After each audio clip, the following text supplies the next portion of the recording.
Hello and welcome everyone. I am Dr. David Hopkins. I'm a humanities professor and I am so excited that you are checking out my intellectual freedom course.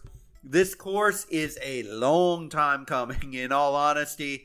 This undertaking is a culmination for me of 20 plus years of teaching in the humanities.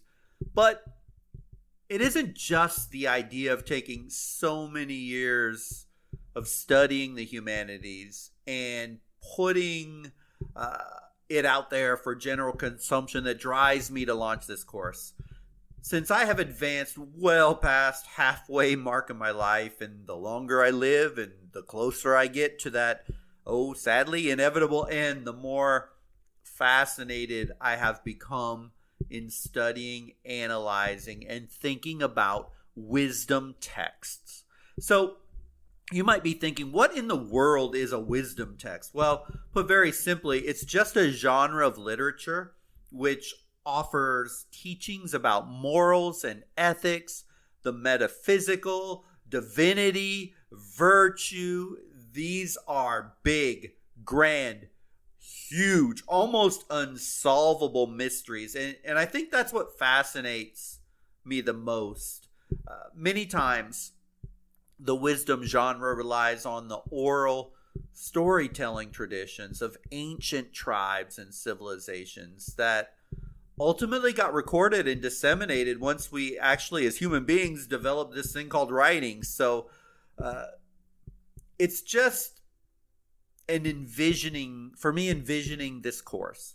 I wanted to cast the net very far and very wide and go big on the concepts that we're going to touch on in this class. And in this course, I'm very excited to say that we will be reading from an insanely diverse set of texts from every period, culture, and tradition of ethical inquiry. In fact, in this course, I'm literally going to be reading right along with you, studying, analyzing, and learning from the texts just at the very same time that you're reading them.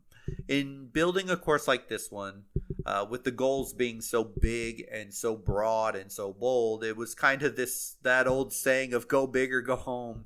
The ultimate aim of this course is to give you the skills that you need to make insightful, ethical decisions, gain wisdom in overcoming just troubling times, and I dare even say help you figure out what the very meaning of life is. I want to give you very practical things that you can apply to your life today. Now, that goes far beyond anything I could ever dream of teaching in my traditional college classrooms in a semester.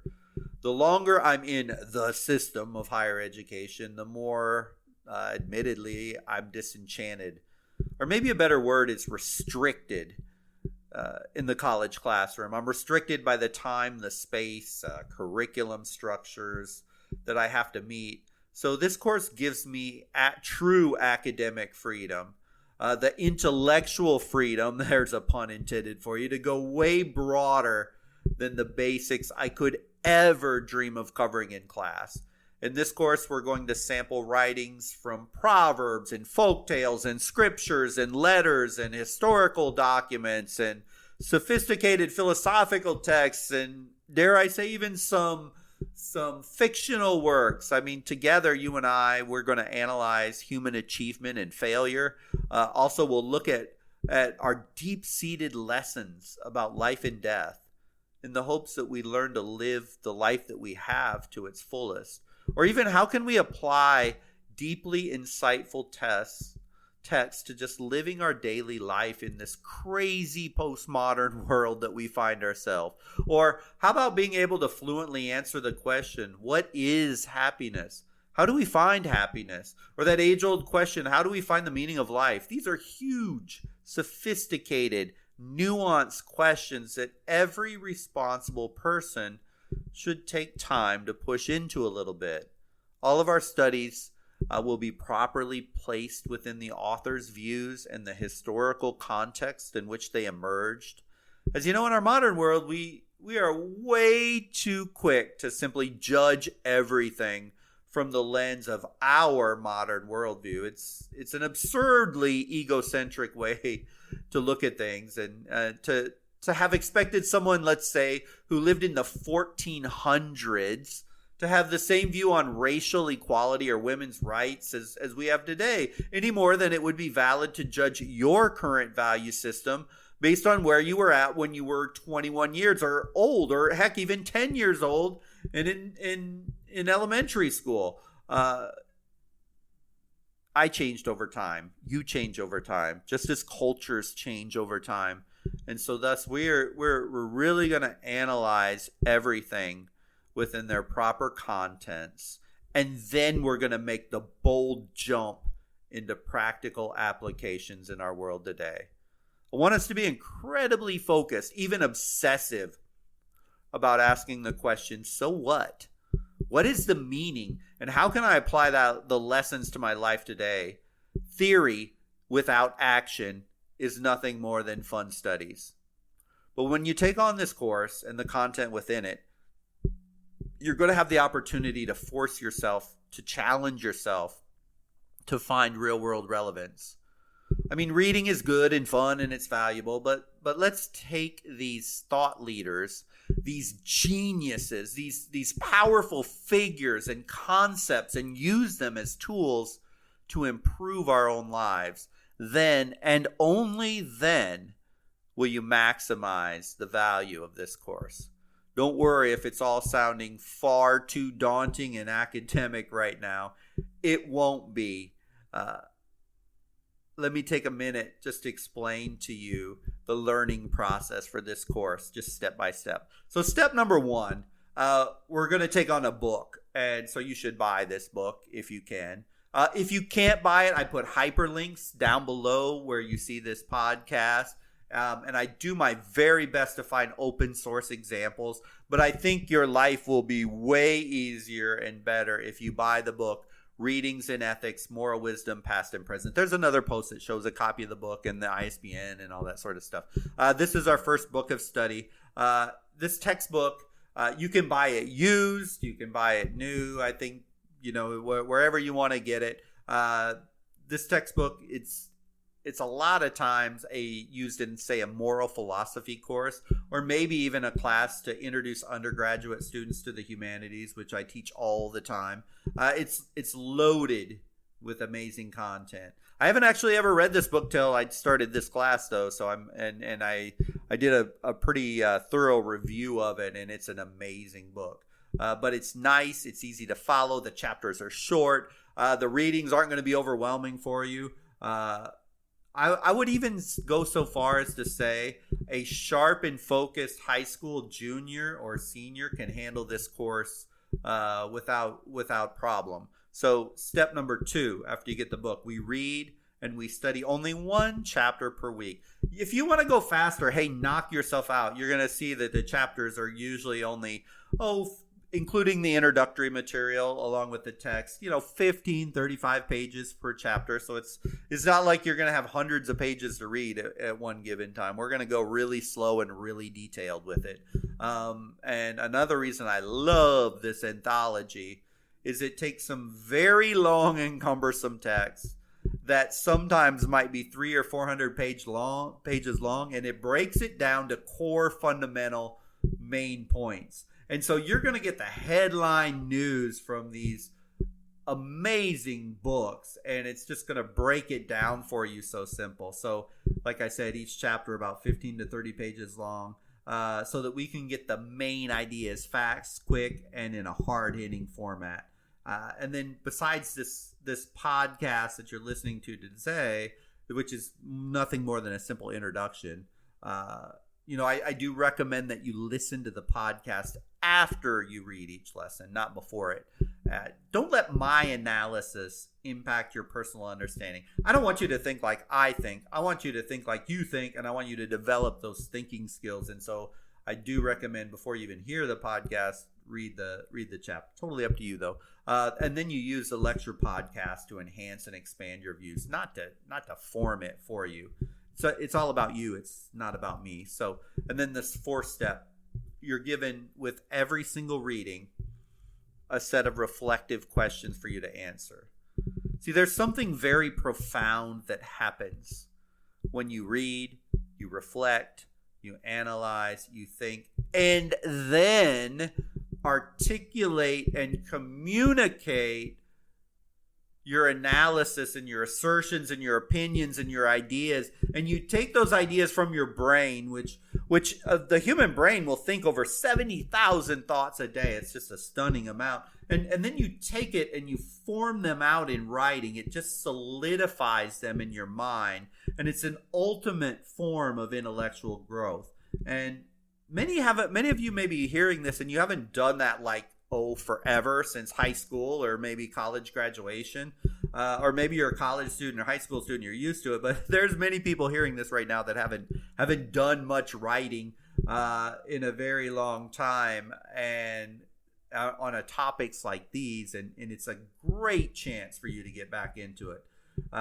This is where you're going to make the real world practical application statements to alter and change your life. This is powerful. This is transformational. Writing, like I always tell my students, is something, I don't want to be over the top, but it's almost mystical. You take those thoughts, those ideas, and those concepts inside your brain, you wrestle them down into the right words on a paper, or in this case on a screen. And that abstract becomes concrete.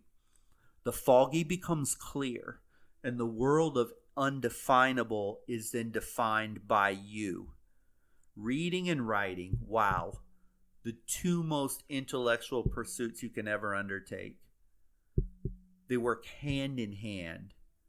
If society would be so militantly focused on reading and writing, instead of chasing pieces of paper known as degrees or diplomas, I believe we'd be far, far more advanced as a civilization than we are.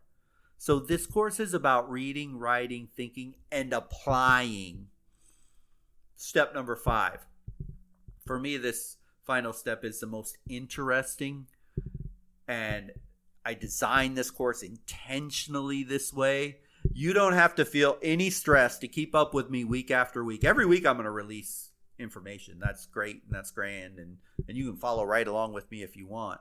But for every single module, knowing that I'm only taking snippets, and this book is kind of condensing down grand big works and boiling them down to the essential main points, I wanted to provide an off-ramp for you to be able to go deeper.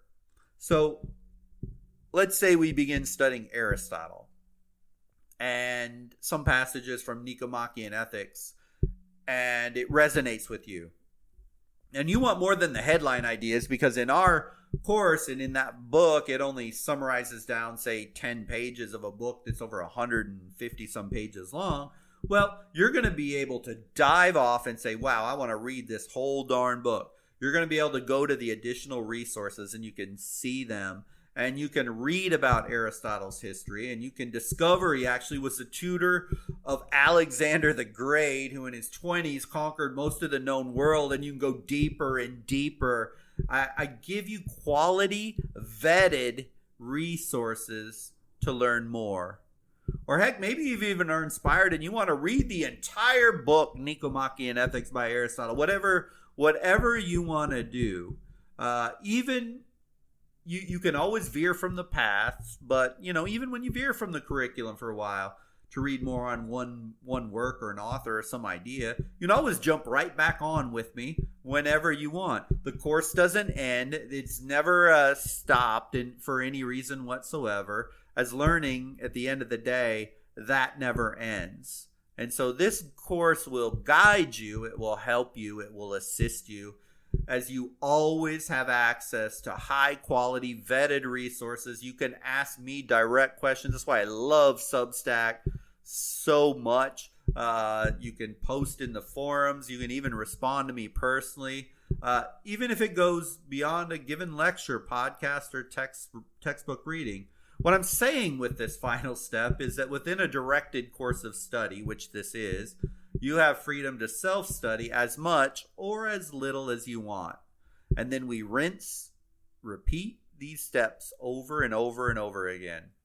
We'll finish up this book. We'll choose another one. One thing I always encourage my students in the classroom is to challenge everything. I literally mean everything. Look, we today live in an incredibly complex and often crazy world.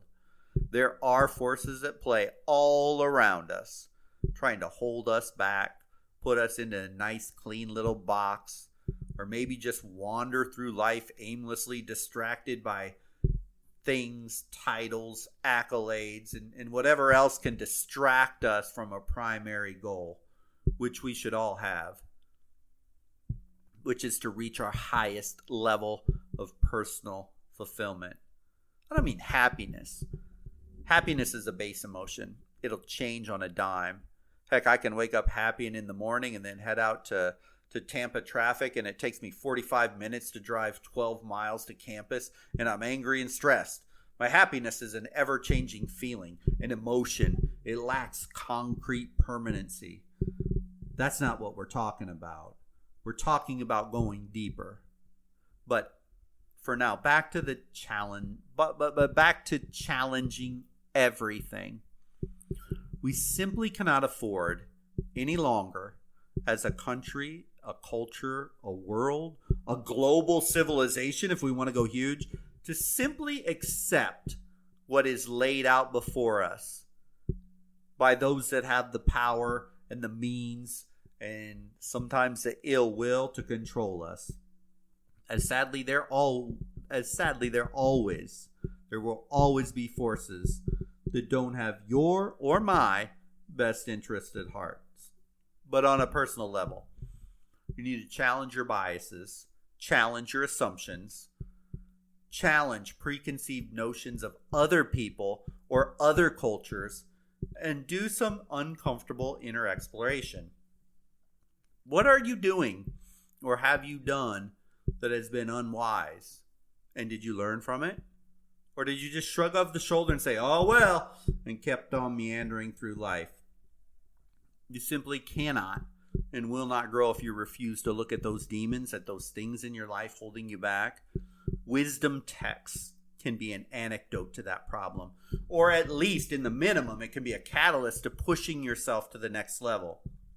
Whether that next level is intellectually, spiritually, or spur you to take on new life challenges or even break old habits, no matter what your age, no matter what your education level, or what you have done in your past, good or bad, you have more to achieve. But you need to build intellectual muscle to confront and challenge your inner self properly. Making excuses serves no purpose. Nor does acting like stupid politicians with their name calling, dividing, yelling, screaming, or blaming. That's for losers. I mean, challenging yourself to grow intellectual strength. Because as your mind goes, so goes your life. This should be important to you. Your mind and body, they're inseparable, and they always will be. Get your mind right, get your life right, as the old saying goes, and you're going to manifest what you think. So, if you've already signed up, that is awesome. I can't wait to learn with you and from you on this journey. And if you're just kicking the tires listening to this, give it a shot. I mean, really, it's free. I can't set the price any lower than free, as this is something I want as many people as possible to come on this journey. So many people trying to sell you products and stuff right now. I'm not trying to do that. I just want you to give you an opportunity to go deep into this genre of literature that not enough people look at, not enough people study it. It can be a life-changing, life-affirming moment for you. Oh, and by the way, if you don't like it, there's no harm. There's no foul. You can quit anytime. And if you don't like it, just unsubscribe to the Substack newsletter. It's that easy. This is no joke. It's no BS. I'm studying and I'm reading this very text right along with you. I'm creating this stuff on the fly, week by week with you. I need to continue to push myself deeper, just as you do. So I hope you will join the community. I give it a shot anyway. And thanks for listening. And I hope to see you on the other side. As we get going here, we're going to go all the way back to ancient Babylon around 1900 BC. And we're going to study this guy called King Hammurabi and some of the very first laws that were ever crafted by human beings. It's a fascinating aspect of society. It's a fascinating guy to look at first. We'll see the culture and the implications of the Code of Hammurabi. And we'll compare Hammurabi and the Babylonians to the early Israelites and their concept of law and justice in the Torah, because it teaches us so much about how we in our modern world view laws and ethics and moral behavior. It's all fun stuff. So I look forward to engaging with you, and by all means, ask me any questions you may have as we get going in the next lesson as we take on chapter number 1 in that book that I mentioned. And by the way, you can get that book. Go to the front page of this Substack. You're going to see that book up there at the top. So thanks again, and hope to see you in the next lesson.